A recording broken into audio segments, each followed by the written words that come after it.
Hi Year 2. Today you're going to be looking at the artist William Morris within your computing lesson, and William Morris was around in the Victorian era. He lived between the 24th of March 1834 and the 3rd of October 1896.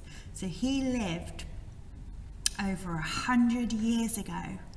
In fact, nearly 200 years ago.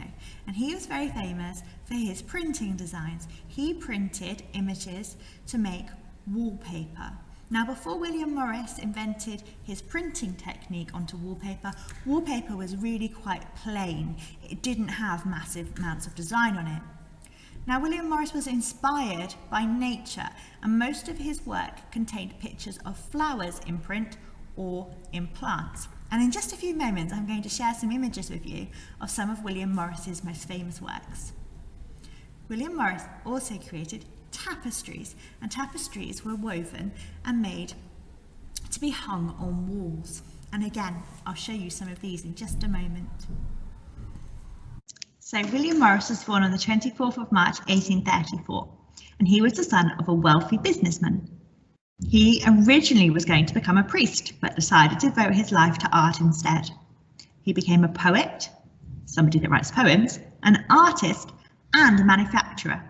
He had lots of friends who were writers, poets, and artists, and his career in designing started when he decorated his own house in London. He designed stained glass windows. He designed tapestries. What do you notice about this tapestry? What can you see within it? I can see birds, leaves, flowers, and some really bright, vibrant colours.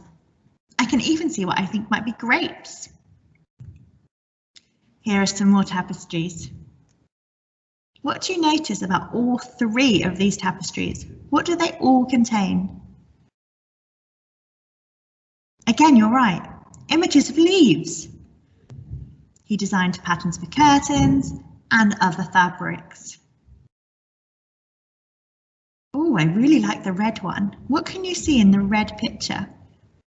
In that pattern, what do you notice?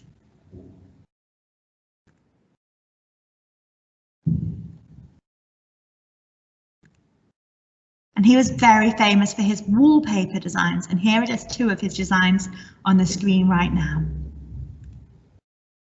And some more. And again, you're probably recognizing that all of these contain images of nature, of either plants, animals, or flowers.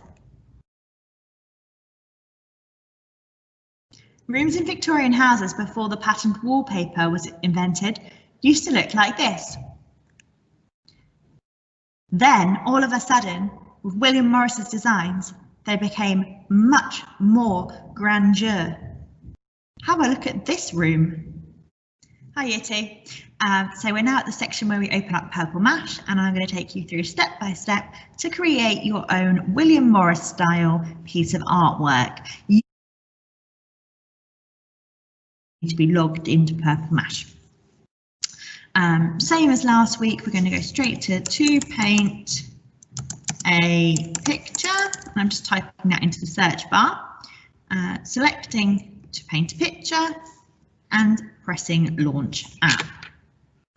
Once the app launches, you get the option of the sort of design you want to create, and today we're going to go for a pattern. You must select pattern to be able to create this style of artwork. So selecting pattern and then click OK. Now, normally you would be creating your artwork in this middle section, but with this type of artwork, we are only using the small section over here. So we're using the square over here. What you will need to do is make a decision as to what you're going to put in that square. This is then going to be repeated all over your piece of paper. Now, William Morris used leaves, flowers, and animals. I'm going to do a leaf in my picture, and I might even do a flower. Using the pens down the side, I select a colour and start to draw my leaf. So this is my leaf, and I'm going to give it a nice different colour, lime green inside. And that is my leaf pattern. And around the edge of my leaf, I'm going to add a nice bright yellow in. So my leaf pattern is nice and bright. Taking care to make sure that the picture is definitely as you would like it by the time you have finished. Now, as you can already see, this is now creating a pattern around the edge. You may like to do the background before you then create your design. So I'm now going to touch up my leaf to make it look how I want it. And I'm quite happy with that. I can make my brush thinner and thicker down the bottom. I'm going to give it some spines. So there's my leaf. And another leaf. Great. When you've made your leaf print, you then decide, or your flower or your animal, whatever style of William Morris you're looking to do today, you can then decide the pattern type that you want to create. So try out and see which pattern you like the best for your piece of artwork. I quite like this one.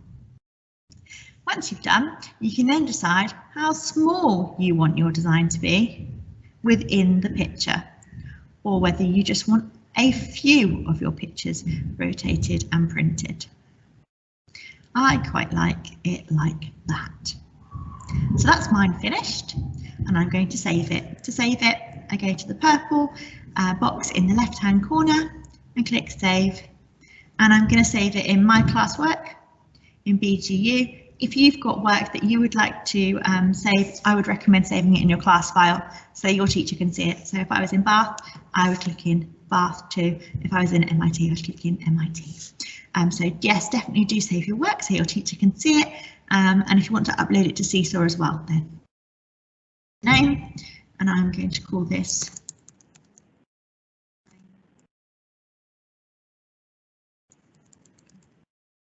and if you want to open up my design and have a look at it, you're more than welcome to. I think you can do that by going to Open. Brilliant. Okay, well that's the end of this tutorial. Looking forward to seeing what you create.